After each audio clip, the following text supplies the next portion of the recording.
वहीं आनंद कुमार ने एक नजर अतीक पठान की तरफ देखा और फिर गार्ड से कहा, शायद आपको कोई गलतफहमी हुई है।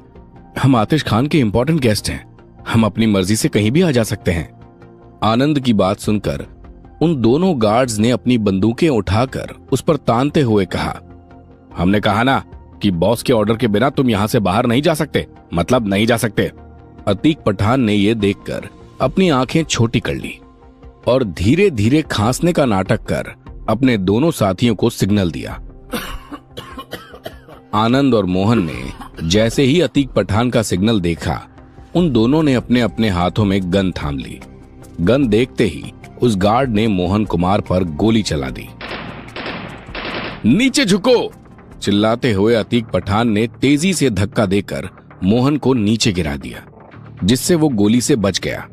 गार्ड ने फिर से AK-47 की ट्रिगर पर उंगलियां रखी।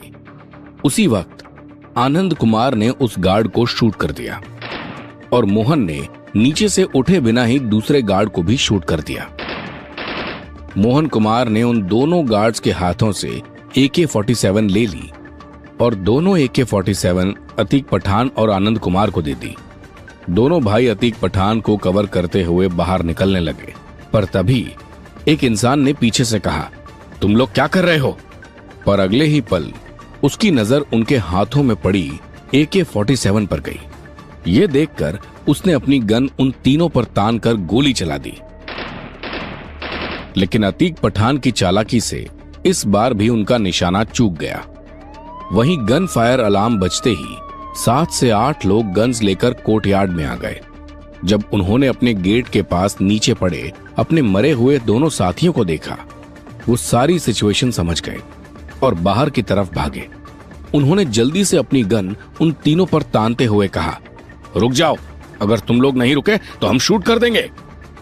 वो तीनों ही रुक गए, लेकिन पलटने से पहले तीनों ने आंखों ही आंखों में कुछ इशारे किए। फिर तीनों एक साथ पलटकर सभी को शूट करने लगे। वहीं रफीक ने जब गोलियों की आवाज सुनी तो वो भी भागकर कोर्टयार्ड में आ गया। जब उसने गेट के पास 2 गार्ड्स की हालत देखी तो उसने वहां खड़े एक इंसान की कॉलर पकड़ ली और गुस्से में चीखते हुए कहा, ये सब किसने किया? उस इंसान ने घबराते हुए जवाब दिया, वो इंडिया के 3 लोग जो कोर्टयार्ड में थे, वो भाग गए। ये सुनते ही रफीक के माथे से पसीना बहने लगा। उसने मन ही मन सोचा, बॉस ने कहा था कि ये मीटिंग उनके लिए बहुत जरूरी है। वो अतीक पठान के साथ कोई सौदा करना चाहते हैं। मुझे किसी भी तरह से इन्हें रोकना होगा। रफीक ने गुस्से में उस इंसान को थप्पड़ जड़ते हुए कहा, तो तुम अब तक यहाँ क्या कर रहे हो? तुम्हें उन लोगों का पीछा करना चाहिए था ना, बेवकूफ इंसान। अब जल्दी जाकर उनका पीछा करो, वो हमारे हाथ से नहीं जाने चाहिए। इतने लोगों के होते हुए तुम 3 लोगों को नहीं संभाल पाए, बेवकूफ। रफीक के कहने पर बाकी सब भी उन तीनों को ढूंढने बाहर चले गए। वहीं आतिश खान तेज कदमों से गेस्ट रूम में पहुंचा। वहां 7 से 8 जख्मी लोग मौजूद थे। वहां पहुंचते ही आतिश खान ने किसी की कंडीशन पर ध्यान नहीं दिया और पूछा, ये सब क्या चल रहा है और अब्बास कहां है? वो सभी एक दूसरे की तरफ देखने लगे। वहां बैठे एक जख्मी लड़के ने मन ही मन सोचा, मैं बॉस को क्या जवाब दूं? मैं इन्हें कैसे बताऊं कि हमारे साथी ही एक दूसरे पर अटैक कर रहे थे? बस इसीलिए हम वहां से भागते हुए यहां चले आए। और जहां तक अब्बास की बात है, उसे तो हम में से किसी ने भी नहीं देखा था। सबको शांत देख आतिश खान ने गुस्से में एक आदमी की कॉलर पकड़कर चीखते हुए कहा, मैंने पूछा क्या चल रहा है? तुम सब लोग चुप क्यों हो?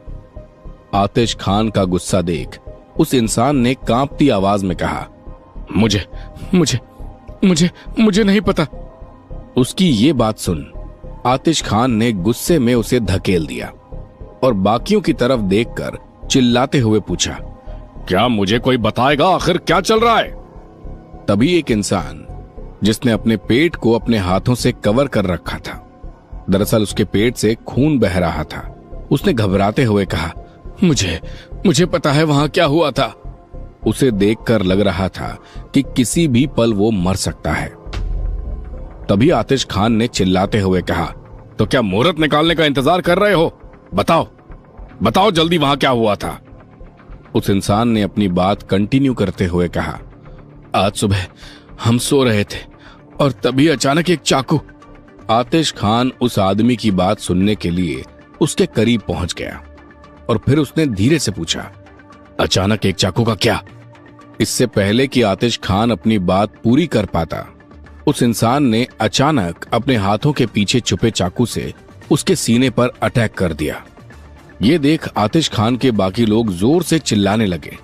तभी अचानक कोर्टयार्ड के एंट्रेंस से गोली चलने की आवाज आने लगी। वहीं अल्फा फॉरेस्ट में ज्वाला ने मयंक के करीब आते हुए पूछा, तुम हमारे साथ वापस क्यों नहीं चल रहे हो? अब तक तो वो अल्फा फॉरेस्ट से काफी हद तक बाहर निकल चुके थे। स्टीफन और डेविड आदर्श को स्ट्रेचर पर भेज चुके थे। मयंक ने पलटकर जंगल की तरफ देखते हुए कहा, ज्वाला, मुझे कुछ काम है, तुम लोग जाओ, मैं थोड़ी देर बाद आ जाऊंगा। वहीं जंगल में अब भी हर जगह धुआं दिखाई दे रहा था। आदर्श और ज्वाला को ढूंढने के बाद मयंक और बाकी लोगों ने राघव और बाकी लोगों को ढूंढा, लेकिन वो उन्हें कहीं नहीं मिले।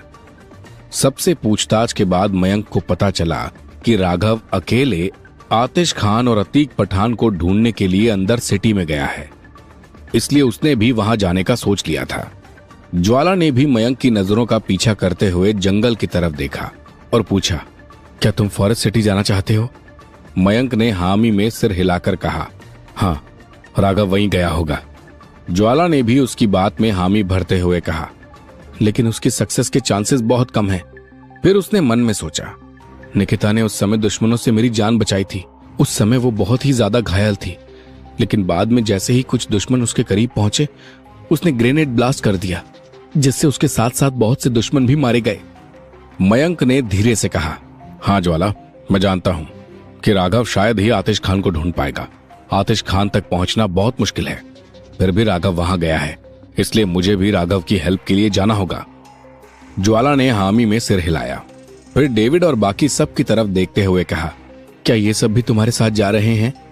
ज्वाला नहीं जानती थी कि डेविड और बाकी सब का मयंक के साथ क्या रिलेशन है, लेकिन उनकी फाइटिंग स्किल्स देखकर वो बता सकती थी कि ये कोई नॉर्मल लोग नहीं है। और अगर वो मयंक के साथ फॉरेस्ट सिटी में जाते तो भले ही वो राघव को ना ढूंढ पाए, पर वो साथ में किसी भी मुश्किल का सामना आसानी से कर सकते थे। तभी मयंक की आवाज से ज्वाला होश में आई, नहीं ज्वाला, मैं अकेले जाऊंगा। मयंक की बात सुन ज्वाला के एक्सप्रेशंस अचानक से चेंज हो गए और उसने खुद से कहा, माना कि मयंक बहुत पावरफुल है, लेकिन क्या वो अकेले राघव को बचा पाएगा? मयंक ने धीरे से कहा, ये सभी लोग इस मिशन में मेरा साथ देने चल सकते हैं, पर मैं अपनी वजह से उन्हें खतरे में नहीं डाल सकता। और सबसे जरूरी बात, मैं फॉरेस्ट सिटी के लोगों से लड़ने के लिए नहीं जा रहा हूं, बस मैं राघव को ढूंढने जा रहा हूं। डोंट वरी, मैं इतना भी बेवकूफ नहीं हूं कि मैं आतिश खान से अकेले लड़ने जाऊं। अगर मुझे लगा कि सिचुएशन बिगड़ रही है तो मैं वहां से मौका देखकर भाग निकलूंगा। ज्वाला ने कहा, ठीक है, फिर मैं भी तुम्हारे साथ चलूंगी। डोंट वरी, भले ही मैं तुम्हारे जितनी पावरफुल नहीं हूं, पर तुम्हें मेरा ध्यान नहीं रखना पड़ेगा। और जहां तक भागने की बात है, तो मैं इस काम में तुमसे ज्यादा एक्सपर्ट हूं।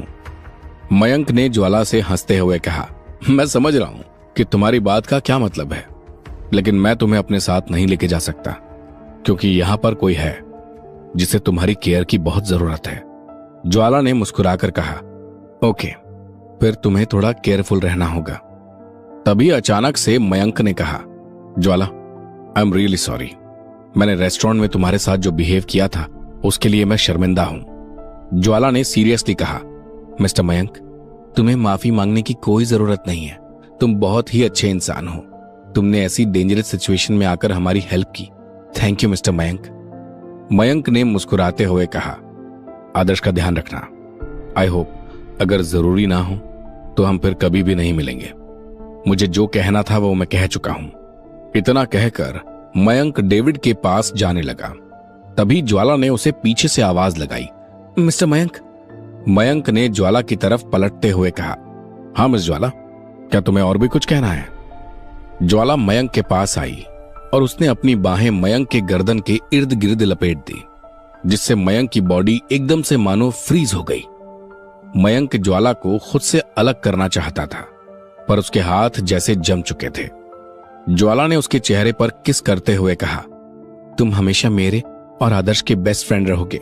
जब हमारी शादी होगी तब तुम्हें जरूर आना होगा, वरना तुम बहुत पछताओगे।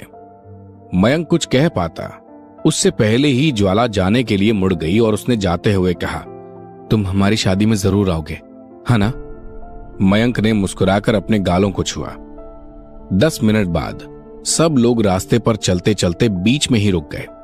सबने अपना राइट हैंड उठाकर उसकी मुट्ठी बनाई, तो मयंक ने भी वैसा ही किया और सबकी मुट्ठियों को अपनी मुट्ठी से टच किया। फिर मयंक ने मुस्कुराते हुए कहा, डेविड, जब तुम वापस जाओगे तो जैनी को बताना कि मैं उसका अब कोई फेवर नहीं करूंगा। यह सुन डेविड मुस्कुराने लगा। मयंक ने लियोन की पीठ थपथपाते हुए कहा, लियोन भाई, तुम्हें और मेहनत करनी होगी। लियोन ने कहा, मयंक भाई, तुम्हें मुझे याद दिलाने की जरूरत नहीं है, मैं अच्छी तरह से जानता हूं मुझे क्या करना है और क्या नहीं। स्टीफन ने मुस्कुराकर कहा, भाई, अगली बार जब पैसे कमाने का इतना आसान तरीका मिले तो मुझे मत भूलना। तुम जब भी बुलाओगे मैं दौड़ा चलाऊंगा।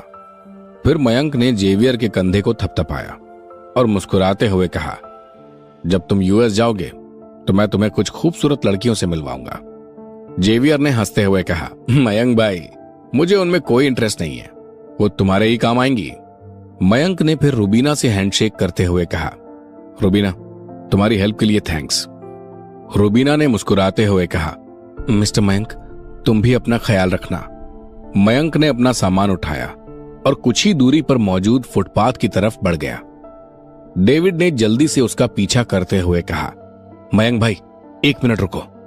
पर मयंक नहीं रुका और उसने चलते हुए ही कहा, डेविड भाई, अगर तुम्हें कुछ बोलना है तो जल्दी बोलो, हमारी पहले ही बात हो चुकी है। तुम मेरी गर्लफ्रेंड हो क्या, जो तुम्हारा मुझसे बात करके मन नहीं भर रहा है? डेविड ने मयंक को घूरते हुए कहा, मयंक भाई, तुम्हें हमेशा मजाक क्यों सूझता है? मुझे तुमसे कुछ सीरियस बात करनी है। जेनेलिया ने मुझे मना किया था, फिर भी वो सीक्रेट मैं तुम्हें बताना चाहता हूं। फिर डेविड ने धीमी आवाज में मयंक से कहा, मयंक भाई, जेनेलिया ने ही स्नाइपर टीम के पेमेंट, कार और सारे वेपन्स प्रोवाइड कराए थे। यह सुनकर मयंक चलते चलते रुक गया। फिर कुछ सोचकर उसने राहत महसूस करते हुए कहा, एक तरह से यह अच्छा ही हुआ, मुझे अब अलग से खर्चा नहीं करना पड़ेगा। फिर मयंक ने अपना बैग उठाया और जल्दी से वो फुटपाथ की दूसरी साइड पहुंच गया। फिर उसने कार का दरवाजा खोलकर पीछे की सीट पर अपना बैग फेंक दिया। तभी उसे रुबीना अपनी तरफ आती हुई दिखाई दी। ये देखकर उसने कंफ्यूजन में पूछा, क्या हुआ? क्या तुम्हें भी मुझसे कुछ कहना है? रुबीना बिना कुछ कहे कार का दरवाजा खोलकर पैसेंजर सीट पर बैठ गई। उसे बैठता देख मयंक ने हैरानी से कहा, ये तुम क्या कर रही हो? रुबीना ने मुस्कुराते हुए कहा, चलो मिस्टर मयंक, हम फॉरेस्ट सिटी चलते हैं। उसकी बात सुनकर मयंक ने कड़वाहट से मुस्कुराते हुए कहा, रुबीना, मेरी केयर करने के लिए थैंक्स, पर तुम्हें वापस जाना चाहिए। तुम्हारा छोटा राजकुमार शायद तुम्हारा इंतजार कर रहा होगा। रुबीना ने मुस्कुराते हुए पूछा, मिस्टर मयंक, क्या तुम्हें फॉरेस्ट सिटी जाने का रास्ता पता है? मयंक ने कहा, नहीं पता। रुबीना ने हंसते हुए कहा, लेकिन मुझे पता है। इतना कहकर उसने कार का दरवाजा जोर से बंद कर दिया। मयंक एक पल के लिए हैरान रह गया, लेकिन फिर उसने मजबूरी में गहरी सांस ली और कार में बैठ गया। फिर उसने कार को स्टार्ट कर आगे बढ़ा दी। कार को जाते देख ज्वाला ने धीरे से अपनी आंखें बंद कर ली। जब उसने अपना सिर घुमाया तो देखा कि आदर्श उसकी तरफ ही आ रहा था। ज्वाला ने आदर्श की तरफ देखते हुए कहा, आदर्श, मिस्टर मयंक चला गया। आदर्श ने कुछ नहीं कहा, बस उसने अपनी पलकें झपका दी। ज्वाला ने आगे कहा, जाने से पहले उसने मुझसे माफी मांगी और मैंने उसे थैंक्स कहा।